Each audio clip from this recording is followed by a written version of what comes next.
Madame, Messieurs, bonsoir et bienvenue à ces nouveaux numéros de l'émission Décryptage d'actualité. Ce magazine que nous avons lancé ici à CPL Télévision pour analyser l'actualité politique selon nous. D'où d'ailleurs le slogan évocateur qui accompagne ces magazines. Nous disons Décry Info, c'est les tempos de l'actu selon notre feeling. Nous prenons des questions majeures d'actualité politique mais aussi sociale. Nous le mettons sur la table et nous tentons d'analyser. Ce que nous analysons, nous ne disons pas que c'est une parole d'évangile. Moi, je ne suis pas un prophète et je ne vous appelle pas à dire oui et amen à tout ce que j'ai dit. Non, pas du tout. Je suis tout simplement un journaliste qui fait un gros plan sur de grandes questions d'actualité. D'ailleurs, je soumets mes réflexions, mes propos, mes arguments aux étamperies de vos critiques parce que je reste convaincu que du choc d'idées jaillit la lumière. Beaucoup m'ont fait rire en m'appelant, certains de mes téléspectateurs répètent cette phrase que j'ai l'habitude de dire. Ils ont même retenu ma présentation de cette émission. Ils me disent c'est une présentation qui revient tout le temps. Et c'est vrai, effectivement. Ce que j'ai dit ici, je ne le dis pas comme une récitation. Je le dis parce que je crois forcément en la force des débats, des discussions. Même si, évidemment, à force de les dire, ça devient comme si j'ai fait la même chose tout le temps. Mais bon, attendez, mais j'ai dit la vérité. Parce que ceux qui ont l'habitude de m'appeler par le numéro qui s'affiche au bas des petits écrans savent que je suis quelqu'un de très ouvert. Je reçois les critiques, j'ai débat, je discute. Et parfois, je change même mes points de vue parce que quelqu'un m'a convaincu. Il m'arrive, je ne suis pas dépositaire de la connaissance et je ne vous appelle pas à l'unanimité. Sinon, ça ne sera pas la démocratie. Si nous tous, nous voyons la chose de la même façon, la démocratie, c'est la tolérance, c'est l'acceptation de l'autre, c'est la contradiction, c'est le fait d'accepter que quelqu'un d'autre puisse voir les choses pas comme vous. Ici, l'actualité reste dominée par les ordonnances présidentielles. Vous l'avez suivi, le président de la République a signé des ordonnances pour la mise en place au niveau de l'armée, mais aussi au niveau de la police nationale congolaise, des ordonnances qui ont créé des problèmes, notamment du côté du FCC. Hier, j'ai fait un décryptage dans lequel j'ai condamné ce que le FCC est en train de faire. Ce n'est pas normal que nous ayons un président de la République qui signe les ordonnances et qu'au terme de ces ordonnances, que le FCC décide de manquer du respect au président. Aujourd'hui, je veux parler d'une autre question. Je vais parler de la marche organisée par le FCC. Vous le savez, les cadres du FCC ont appelé à une marche aujourd'hui. Les gens sont descendus dans la rue. Nous ferons un focus sur les objectifs de cette marche-là. Mais je reviens d'abord sur la situation des ordonnances. Le président a signé des ordonnances. Tout de suite après, vous avez le FCC de Kabila qui pond un communiqué invraisemblable et un communiqué impoli manquant du respect au président. Et dans la foulée, vous avez un premier ministre, Ilunga Ilunkamba, qui lui aussi, qui a appris à manquer d'égard à l'endroit du président de la République, va réagir en passant par un communiqué de presse lu à la télévision par son conseiller en communication. C'est la première fois dans l'histoire de ce pays qu'un premier ministre veut instaurer une autre manière de pouvoir communiquer avec le président en passant par les communiqués de presse et en passant par son service de communication. Je l'ai dit hier, que vous le vouliez ou pas, que vous l'ayez installé ou pas, que vous lui aurez donné le pouvoir ou pas, le président Félix-Antoine Tshisekedi, que vous le vouliez ou pas, est président de la RDC. À ce titre-là, Félix Tshisekedi comme président de la République est la première institution de la République. Nous lui devons donc respect. L'on ne peut pas être dans un État où Kabila et ses hommes travaillent tout le temps pour nous montrer que c'est un président étiquette, qu'on peut lui manquer d'égards, qu'on peut lui manquer de considération. Kabila était président de la République. Il ne va pas nous dire que toutes les décisions qu'il a prises étaient en conformité avec son premier ministre. Kabila ne doit pas nous dire que Matata Ponyo était d'accord avec tout ce qu'il faisait. Gizenga, qui avait l'âge de son grand-père, n'était pas d'accord forcément avec tout ce qu'il faisait. Mais aucune fois nous avons vu ces hommes-là manquer d'égard au chef de l'État en pondant des communiqués, en produisant des communiqués et en s'adressant au chef de l'État via les caméras interposées. Ça ne se passe pas comme ça, M. Ilunkamba. Et comme si on voulait nous installer une police des partis politiques, comme si on voulait nous installer des magistrats des partis politiques, ils veulent que le tout se passe en discussion. C'est ça le vrai problème. Le FCC fait de la question une question politique. On s'est partagé le gouvernement, On s'est partagé les entreprises publiques. Aujourd'hui, pour le FCC, nous devons même nous partager l'armée et la police. Qu'est-ce qu'ils veulent? Un général d'opération proche du FCC, un colonel adjoint proche du... Mais on est dans quel pays? Pourquoi le FCC doit nous ramener aussi bas? Regardez là où le parti, la plateforme de Kabila amène la bêtise à son comble. Hier ou avant-hier, un groupe de notables FCC du Katanga est allé voir le général John Numbi. John Numbi, qui était jusqu'avant la mise en place de l'armée, il était inspecteur général des armées. On dit que ces notables du FCC au Katanga sont allés consoler, reconforter le général John Numbi. Les amis, John Numbi est un général 4 étoiles. John Numbi connaît le fonctionnement de l'armée. Je ne doute pas des compétences de cet homme. Pour moi, Numbi, depuis que Kabila existe, c'est un des meilleurs officiers lorsqu'il a pris la police nationale congolaise. C'est vrai que les dossiers de Floribert Chebeya pèsent sur ses épaules selon les ONG, mais lorsque John Numbi est devenu numéro 1 de la police, on a vu de l'ordre rentrer au niveau de la police et même au niveau du pays. John Numbi connaît que l'armée est apolitique. John Numbi n'a pas de compte à rendre au FCC. C'est un militaire.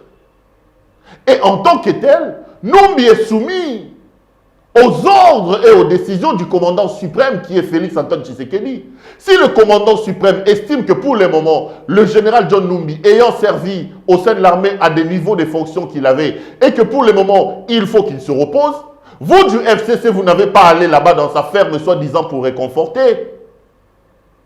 Les notables du Katanga seraient partis. Ils veulent tirer la fibre ethnique. Ils veulent politiser notre armée. Ils veulent politiser notre police. Et ce qui est grave, j'ai suivi l'interview de John Numbi qui circule dans les réseaux sociaux lors de cette rencontre. Le général dit ceci. Le président de la République a tout le temps parlé de la rigueur du général John Numbi. J'aime la rigueur légendaire de John Numbi. Et ça crée des jaloux au point où ils ont induit les chefs d'État en erreur. C'est grave. Que ce soit Chadari qui le dise, je comprends. Je ne comprends pas, mais bon, je me dis ça peut aller en politique. Que ce soit Mabunda qui le dise, bon, je dis bon. Que ça soit Moulana dans ses communiqués qui manque un peu d'égard au président, je comprends. Mais qu'un général d'armée, parmi les plus gradés, parce que John Numbi est 4 étoiles. Au Congo, il y en a seulement 3, les 4 étoiles, si ma mémoire ne me trompe pas. John Numbi qui dit qu'on a induit les chefs d'État en erreur. Parce qu'il n'a pas trouvé une fonction dans la nouvelle configuration de la mise en place de l'armée. Ça, c'est très grave. C'est très grave. Cet homme est dans le rang de l'armée. Un des corps les plus disciplinés du monde. Où l'ordre de la discipline doit régner. Mais lorsqu'il se met debout, devant les caméras, devant les gens, il dit qu'on a induit les chefs d'État en erreur. Ça, c'est à mettre sous le compte du FCC. Le désordre que Kabila et ses hommes veulent créer, au point d'inciter un militaire à parler de politique et presque avoir un langage discourtois à l'endroit du président de la République, qui est par-dessus tous les commandants suprêmes des FARDC. John Numbi, c'est un homme rigoureux, qui aime la discipline. Je ne vois pas John Numbi accepter qu'un subalterne le traite comme il est en train de dire là. Numbi a dit qu'on a induit le président de la République en erreur. Et dans l'extrait que j'ai suivi, il dit que je ne suis pas un agneau. Ça cache quoi tout ça?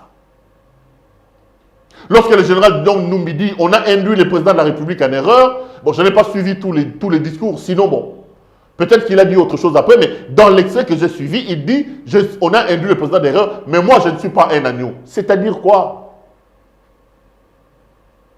Dans l'armée, lorsqu'on donne l'ordre, tout militaire, général soit-il, et devient un agneau, l'ordre de l'autorité suprême ne peut pas être discuté sur la place publique. Ça, c'est Kabila qui nous amène dans cette situation ici. C'est lui qui nous amène dans ça. Quand il dit qu'on a induit le président de la République en erreur, lui, général, devant les partisans de Kabila, devant les notables katangais, devant les gens du FCC, je me pose la question, nous sommes dans quel pays? Monsieur le Président de la République, c'est pour la 1e fois que je vous lance cet appel. Prenez vos responsabilités, Monsieur le Président de la République. Prenez vos responsabilités. Un président, ça ne discute pas. Un pouvoir, on l'exerce, Monsieur le Président. Montrez à ces turiféraires, à ces courtisans de la Kabylie que vous êtes président de la République. Sinon, on vous fait balloter et ça commence à donner l'impression que c'est un président faible et qui ne comprend rien, qui peut se faire rabrouiller, qui peut se faire manquer du respect par les proches de Joseph Kabila. Ce que Kabila n'aurait pas accepté qu'on fasse de lui à son temps, il permet à ses hommes de le faire avec Félix Antoine Tshisekedi. Ça, c'est grave. Je reviens sur la marche du FCC. Avant d'entrer en profondeur, je voudrais vous faire observer une chose. Le FCC croit qu'on est encore sous le joug de Kabila. Ces gens avaient une habitude, une sale habitude. À chaque fois qu'un parti politique de l'opposition lançait une marche, le FCC, la AMP à l'époque, l'AMP avant, demandait aussi une marche. Et c'était un mobile pour permettre au gouverneur de province d'annuler les marches. Alors que ici, à l'heure actuelle, nous ne sommes plus au régime d'autorisation. La loi dit que le gouverneur est saisi à titre d'information. Nous avons quitté le régime d'autorisation pour un régime d'information. Mais eux, au pouvoir, étant donné qu'ils étaient les champions des violations des droits de l'homme, qu'est-ce qu'ils faisaient? Quand l'UDPS demande une marche, demain tu vas voir le PPRD demander le même jour, même itinéraire, et Kimbuta avait finalement le mobile pour dire « Je ne peux pas accepter qu'il y ait une marche des deux camps, on risque d'avoir des affrontements, je ne peux pas prendre acte. » Ils ont inventé un truc du genre prendre acte. La loi ne demande pas au gouverneur de prendre acte. La loi dit 48 heures avant la marche, informer l'autorité pour l'encadrement de la marche. Et ils ont créé une histoire qu'ils appellent la prise d'acte. Et à cause de la non-prise acte, ils envoyaient les militaires et les policiers dans la rue pour disperser et pour empêcher au peuple d'exercer un des droits les plus fondamentaux de la Constitution, à savoir le droit à l'expression, les droits aux manifestations publiques. C'est prévu par la loi. La loi autorise les manifestations publiques. Mais ils se sont organisés pour trouver cette histoire-là dans leur laboratoire et dans leur stratégie pour empêcher justement le peuple à pouvoir s'exprimer devant des situations majeures de la République. Et c'est dans ce sens-là qu'ayant soutenu Ronsard Malonda, ayant emmené Ronsard Malonda à la tête de la CENI de manière frauduleuse, ayant fait la force, le passage en force, en entérinant Ronsard Malonda, les forces vives de la République et la population a dit non. C'est comme ça que des milliers de personnes ont répondu à l'appel de la marche de l'UDPS le 9, le 13, il y avait la Mouka, et le 19, il y avait le CLC. Déjà qu'à partir du 9, je crois, le PPRD via une lettre signée par Ferdinand Kambere demandait aussi une marche, croyant que nous étions à leur ancien système. Heureusement que ça n'a pas marché, mais la marche de l'UDPS a eu lieu. Voilà qu'aujourd'hui, ils nous sortent une autre histoire. Ils nous disent qu'ils sont descendus dans la rue pour quelques objectifs. Je voudrais entrer en profondeur avec les objectifs de la marche parce que j'ai vu le spot avant de parler de la marche elle-même. Le FCC dit qu'il est sorti dans la rue un soutien aux institutions de la République. Le parti de Joseph Kabila estime qu'il fallait appeler la population dans la rue pour soutenir les institutions de la République. Mais ils doivent nous dire de quelles institutions de la République s'agit-il? Parce qu'on soutient quelque chose qui est menacé. Aujourd'hui, nous avons 4 institutions ici en République démocratique du Congo. 1. L'institution président de la République. 2. L'institution gouvernement, l'exécutif, le pouvoir exécutif. Nous avons le Parlement et nous avons le pouvoir judiciaire. Est-ce que le FCC qui est sorti dans la rue peut nous dire, de ces 4 institutions, quelle est l'institution qui est en danger et qui mérite le soutien du genre du FCC? Quelle est l'institution qui a des problèmes? Les seuls problèmes que nous avons aujourd'hui au niveau du fonctionnement des institutions, ce sont les humeurs qui existent dans leur mariage contre nature avec Félix Antoine Tshisekedi. Le problème que nous avons, qui commence à donner l'impression que la marche des institutions est claudiquante, c'est seulement parce que nous subissons aujourd'hui les humeurs de Félix Antoine Tshisekedi dans son mariage contre nature avec Joseph Kabila, un mariage que beaucoup appellent à la rupture. Lorsqu'ils nous disent qu'ils sont descendus dans la rue pour soutenir les institutions, je voudrais que les gens du FCC me disent de quelles institutions s'agit-il et quelles sont ces institutions qui sont menacées aujourd'hui. C'est eux qui menacent l'institution président de la République. C'est eux qui veulent donner l'impression que le président comme institution ne représente rien. C'est eux qui bloquent les ordonnances présidentielles avec leurs ministres des portefeuilles. C'est eux qui font manquer du respect au président avec leur président de l'Assemblée nationale, avec leur président du Sénat, Alexis Thambwe Mwamba. C'est eux qui communiquent de manière désobligeante avec le président de la République via leur premier ministre, qui parlent au président par des communiqués. Quelle est cette institution qui est menacée aujourd'hui pour que le FCC nous dise « Nous descendons dans la rue pour le soutien des institutions ».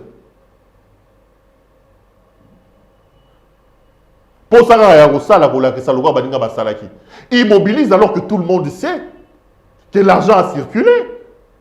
La veille de la marche, ils étaient à Prokoki. Le quartier général, Katouma moi qui leur a laissé un quartier général à Prokoki au quartier GB ici. Ils sont allés chercher l'argent pour la mobilisation à Prokoki là-bas. Ils ont distribué les 2000 et 3000 dollars et 3000 francs congolais. UDP, ça qui marche à Bomona, dans Zombo. L'amour qu'a fait la marche ici, Jean-Pierre Bemba était à Tchangou, il a donné combien? Celles-ci n'en parlons même pas. Mais eux, qui sont vomis, honnis par la population, avant une marche, la veille, ils étaient à Prokoki pour aller chercher l'argent. Les informations sont là. Ils sont allés prendre de l'argent à Prokoki pour soi-disant mobiliser les gens. Ils savent que les Congolais ne les aiment pas. Mais détrompez-vous, messieurs du FCC. Ce que vous faites là ne vous amènera nulle part. Votre fin est proche. La personne à qui vous manquez du respect, c'est lui qui vous a donné des béquilles, c'est Félix Tshisekedi. S'il nous entend, Félix Antoine Tshisekedi, il est temps de rompre le mariage avec ces gens. Vous pouvez compter sur la population, sur le soutien de la population, mais aussi sur la communauté internationale. Première chose, nous marchons pour soutenir les institutions. J'ai dit, c'est un objectif fallacieux parce que les institutions de la République ne sont pas menacés. Deuxième élément, ils disent qu'ils étaient dans la rue pour le respect de la Constitution. Ils ont raté une très bonne occasion de se taire. Nous sommes dans ce pays. Si nous avons des leçons à recevoir, je l'ai dit, ce n'est pas pour la première fois. Nous ne pouvons pas recevoir des leçons de Joseph Kabila et des gens du FCC. C'est eux qui sont passés maîtres dans l'art de non-respect de la Constitution. Tout le monde le sait. Nous devions avoir des élections en 2016. Pourquoi nous en avons eu en 2018? Le glissement était anticonstitutionnel. Ça, c'est l'œuvre de Kabila. Quand on nous dit aujourd'hui que Kabila, c'est le père de l'alternance, le père de la démocratie, on veut nous vendre un Kabila qui nous a donné l'alternance sur un plateau d'or. Rossi Mukende est décédé pour cette alternance. Thérèse Kapangala est morte pour cette alternance, les gars. Kabila n'a jamais voulu de l'alternance. Le peuple a contraint Joseph Kabila à partir. Le respect de la Constitution. De quelle Constitution vous parlez? Lorsque vous avez des cachots de l'ANER ici avec Kalev, qui pouvaient prendre quelqu'un sans son avocat, sans voir sa famille, des mois entiers dans des locaux, dans des prisons, ça c'était le respect de la Constitution. Kabila n'avait aucun respect de la Constitution, les amis. Ils parlent du respect de la Constitution. Ils nous disent aujourd'hui que non, écoutez, la situation, c'est compliqué. La situation, on est dans une situation où on ne respecte plus la Constitution. Les champions des violations constitutionnelles se trouvent au FCC. Fuyons le passé, vous allez vous rendre compte que cette plateforme, que le PPRD, que Kabila a été maître en violation de la Constitution. Il ne respectait pas la Constitution, cet homme. Aujourd'hui, ils veulent nous donner des leçons en appelant les Congolais à descendre dans la rue, soi-disant pour respecter la Constitution. De quelle Constitution ils parlent? De quelle Constitution ils parlent? Ça aussi, c'est un objectif fallacieux. Ils disent que nous descendons dans la rue pour la situation socio-économique, la dépréciation des dollars. Mais qui sont au pouvoir aujourd'hui, les amis? Qui sont au pouvoir? Vous parlez de la dépréciation des dollars. Vous avez, vous, là, le FCC, le ministre des Finances. Vous avez le premier ministre, chef du gouvernement. Tous les chefs du gouvernement dans le monde ont produit des plans de relance économiques après la pandémie de coronavirus. Seul ici au Congo, Pépé Ilunkamba ne l'a pas fait. Mais vous avez un premier ministre. Le gouvernement se trouve entre vos mains. De quelle situation socio-économique? La dépréciation. Le gouverneur de la Banque centrale a été nommé par Kabila. Les entreprises étatiques sont aujourd'hui encore contrôlées par les gens de Kabila. Quand ils nous disent qu'ils vont marcher pour l'amélioration de la situation socio-économique, en 18 ans, Kabila nous a trouvés où et il nous a laissés où? Quelle est la situation économique que Kabila nous a laissée?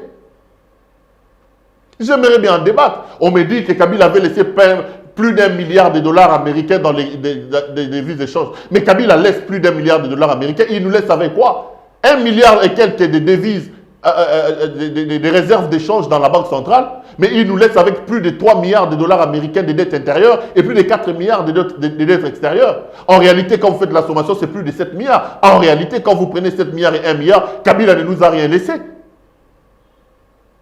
Kabila nous laisse avec un budget d'environ 2 milliards 500 000, 3 milliards de dollars américains. Alors que son propre conseiller chargé de lutter contre la corruption nous a dit que par jour, 15 milliards de dollars américains partaient dans le coulage. Qui bénéficiait de ces coulages-là? Qui? C'est le barbouze du régime Kabila et lui-même. Sinon, lorsqu'on a parlé de Panama Papers avec sa propre sœur Jeannette, le milliard qu'elle aurait plutôt logé à Panama Papers, où a-t-il trouvé cet argent-là? Vous avez pris le pays dans quelle situation et vous l'avez laissé dans quelle situation? Aujourd'hui, vous êtes encore au pouvoir. Le bilan de ce pouvoir ici, c'est le bilan du FCC et des cash. Vous êtes encore au pouvoir, vous là, les kabylistes. Quand vous descendez dans la rue pour dire situation socio-économique, mais c'est vous qui devez améliorer cette situation justement. En 18 ans, vous ne l'avez pas fait. N'imposez pas à Félix de faire un miracle en 2 ans. Surtout que vous êtes là pour lui mettre les bâtons dans les roues. Nous descendons dans la rue, manifester pour la situation socio-économique, alors que vous avez laissé le pays par terre. Encore une autre occasion que vous avez manqué de vous taire, vous là du FCC. J'aimerais que quelqu'un me dise, voilà là où nous avons trouvé les pays, voilà où nous l'avons laissé, et voilà où il se trouve aujourd'hui. Là où se trouve les pays aujourd'hui, ne vous trompez pas, c'est aussi l'œuvre du FCC. C'est le FCC qui a le gouverneur, c'est le FCC qui a le ministre, c'est le FCC qui a le premier ministre, le Parlement. Vous êtes partout. Vous allez descendre dans la rue pour la situation socio-économique. Vous ne devez pas descendre dans la rue. Vous devez rester dans les bureaux, travailler pour changer la situation. Quand on dit l'UDPS est à la fois au pouvoir et à la fois à l'opposition, mais c'est exactement ce que le FCC veut faire aujourd'hui aussi. Quand le FCC dit que nous descendons dans la rue pour la situation socio-économique, ça c'est être à la fois au pouvoir et à l'opposition. Ne fouillez pas vos responsabilités, messieurs. On vous rendra, vous allez nous rendre de compte, vous là du FCC. J'ai hâte que 2023 arrive, d'abord pour balayer cette majorité mécanique et artificielle que Kabila a installée au Parlement. La plupart des gens qui sont là-bas n'ont pas été élus. Ils sont là par la simple volonté de Kabila, par Nanga. Situation socio-économique. encore une autre occasion ratée de se taire. Ils disent encore qu'ils sont sortis dans la rue pour une solidarité avec la population. Ils parlent notamment des troupes étrangères qui sont dans l'Est de la République. Voilà encore une autre honte. Kabila Joseph, Kabila Kabang, 18 ans au pouvoir, général-major. Il a fait la guerre avec son père. Il a fait les écoles supérieures militaires en Chine. En 18 ans, il a été incapable d'arrêter cette guerre-là de l'Est. Kabila est parti, il a laissé les Maïmaï. Kabila est parti, il nous a laissés avec des frontières poreuses. Lui qui était militaire, qui gérait seul la République, il avait le Premier ministre de son obédience, il avait l'armée de son obédience, il avait le Parlement de son obédience. Tout était de l'obédience kabilienne. Mais il nous a laissés où? Pourquoi les gens du FCC sont autant amnésiques? De quelle solidarité avec les populations vous voulez parler? Vous avez géré le pays pendant 18 ans. Par un général, s'il vous plaît, qui non seulement a fait la guerre, mais qui, au-delà de la guerre, a également fait les études à l'école supérieure militaire en Chine. C'est comme ça que vous nous avez présenté cet homme pendant 18 ans. Dites-nous, qu'est-ce que vous avez fait de l'Est de la République en 18 ans pour qu'aujourd'hui, vous veniez en donneur des leçons en nous disant « Écoutez, nous avons marché pour exprimer la solidarité. » Vous avez tout simplement raté l'occasion de vous taire, messieurs. Je l'ai dit et je le répète, je ne le dirai jamais assez. Dans ce pays, nous n'avons aucune leçon à recevoir de Kabila et du FCC. Nous n'avons aucune leçon à recevoir de vous. Vous appelez les gens à descendre dans la rue et vous dites qu'ils sont descendus dans la rue pour exprimer la solidarité à nos compatriotes de l'Est contre les armes. Mais c'est vous qui nous avez laissé ces armées-là. C'est vous. Kabila était général-major. Ce n'est pas comme Félix ici que vous réclamez même qu'avant qu'il nomme à l'armée, il doit rencontrer. Ilunkamba dit, je n'endosse pas ces ordonnances-là. À l'époque de Kabila, Kabila nomme les militaires, là, les généraux. Matata Pogno a tellement lobby, je n'endosse pas ça. Je n'endosse pas ça. Matata Pogno. Et à un homme comme ça, vous qui avez tout à l'époque, vous n'avez pas réussi à nous laisser la paix dans l'Est. D'ailleurs, ce test-là est instable aujourd'hui. C'est comme ça que j'ai dit. Je l'ai encore dit le 17. Moi, je voudrais qu'une commission intellectuelle se mette en place, qu'on discute un peu du titre-là, des héros nationaux qu'on a donné à M. Laurent Désiré Kabila. Nous avons des problèmes de l'Est à cause de l'AFDEL de M. Laurent Désiré Kabila. C'est lui qui nous a amené l'occupation ici dans ce pays. Un jour, je ferai une émission spéciale sur l'homme, son parcours, son combat, son destin et surtout son héritage. Parce qu'aujourd'hui, son héritage est galvaudé de la part des gens ici qui se présentent comme ses fils idéologiques ou même sa famille biologique. Donc, là aussi, j'ai dit que le FCC a raté l'occasion de se taire. Vous avez raté l'occasion de se taire. Je vais tout simplement appeler nos amis de la Kabylie et nos amis du FCC à un peu de calme et de modération. Surtout, à apprendre à se taire. Ces gens nous ont fait beaucoup de mal. Ils ont amené ces pays vers la ruine. Si nous déplorons ce que nous déplorons aujourd'hui, il ne faut pas oublier que Kabila, la Kabylie et les autres, ça nous fait plus de 20 ans. Kabila, partant des musées, jusqu'à ce que Kabila laisse le pouvoir, c'est quoi? C'est 21 ans de pouvoir, c'est 22 ans de pouvoir. C'est énorme. En 22 ans, on peut transformer un pays, messieurs. Regardez le Rwanda. Ce que Kagame a fait au Rwanda, c'est pratiquement les mêmes années que vous. Vous nous avez laissé où pour vous mettre aujourd'hui, vous érigez aujourd'hui en donneur de leçons. Il faut tout simplement, les gars, apprendre à se taire. Les amis, je vais finir cette émission. Je résume. Je faisais un focus sur la marche du FCC. J'ai dit que c'est une marche inopportune, inutile. Inutile. Une marche basée sur des objectifs fallacieux. Seulement parce que l'UDPS a réussi sa marche, la Mouka a fait pareil, le CLC même. Il fallait que ces gens nous montrent aussi qu'eux, ils sont capables de mobiliser. Mais la veille de la marche, je vous apprends, ils étaient à Prokoki. Le quartier général Oukatou Mamanké les a laissés pour prendre de l'argent et distribuer les 3000 francs qu'ils distribuent aux gens pour leur mobilisation. Sans argent, aucune mobilisation avec eux. Mais ils nous disent qu'ils ont marché pour le soutien des institutions. Je démontre ici qu'à mon point de vue, lorsqu'on parle de soutien des institutions, il faut que ces institutions-là soient menacées. Aujourd'hui, sur les 4 institutions que nous avons au Congo, il n'y en a aucune qui est menacée. La seule menace sur le bon fonctionnement des institutions, c'est les humeurs de leur mariage contre nature avec Kabila. Ce mariage qui nous amène nulle part. C'est eux qui bloquent les institutions en bloquant les ordonnances du président de la République. C'est eux, là, du FCC, qui ne veulent pas que Félix réussisse là où eux, ils ont échoué pendant 18 ans. Quand ils disent que nous marchons pour le soutien aux institutions, de quelles institutions ils parlent? Deuxième objectif, ils nous disent qu'ils ont marché pour appeler au respect de la Constitution. Là aussi, je vous ai démontré que Kabila ne peut pas nous parler du respect de la Constitution. Il est parti en 2018 avec un mandat qui était terminé en 2016. C'était une violation flagrante de la Constitution. Il a obtenu des glissements.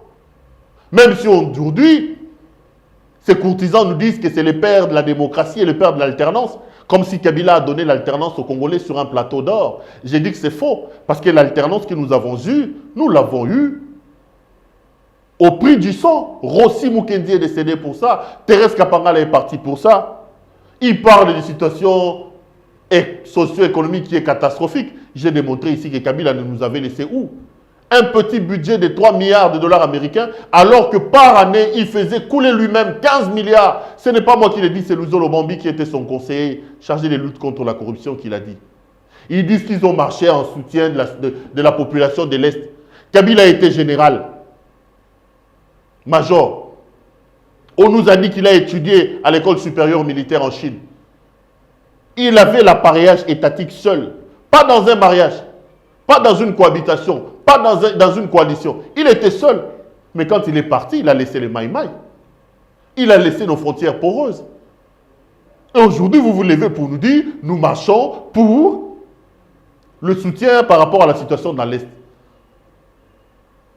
Au regard de ce que j'ai dit, vous allez vous rendre compte que c'est pour des raisons fallacieuses que ces gens sont descendus dans la rue. Le FCC a tout simplement manqué une occasion de se taire. J'en appelle au président de la République de prendre ses responsabilités. Le pouvoir n'est nuit que lorsqu'on ne l'exerce pas. Exercez le pouvoir, monsieur le président de la République. Ramenez ces sbires et ces courtisans de la Kabylie qui ont un langage discourtois, qui manquent des égards à votre endroit. Il faut leur montrer que vous êtes la première institution du pays. Le président de la République est la première institution du pays. Et ça, ce n'est pas de la volonté de Félix Antoine Tshisekedi. C'est Kabila qui a laissé cette situation comme ça. Parce qu'il voulait se mettre au-dessus de toutes les institutions, il s'est forgé cette veste-là du président de la République comme première institution de la République. À ce titre-là, tous les Congolais doivent respect à la première institution du pays qui est le président de la République. Le gars, ça a été un grand plaisir pour moi de vous avoir dans cette émission. Et je l'essaierai d'ailleurs lors du prochain numéro. Il ne me reste plus qu'à vous dire grand merci de nous avoir suivis. Vous appelez à très bien prendre soin de vous, car vous le savez, chaque jour compte et chaque jour est une vie. Bonsoir chez vous.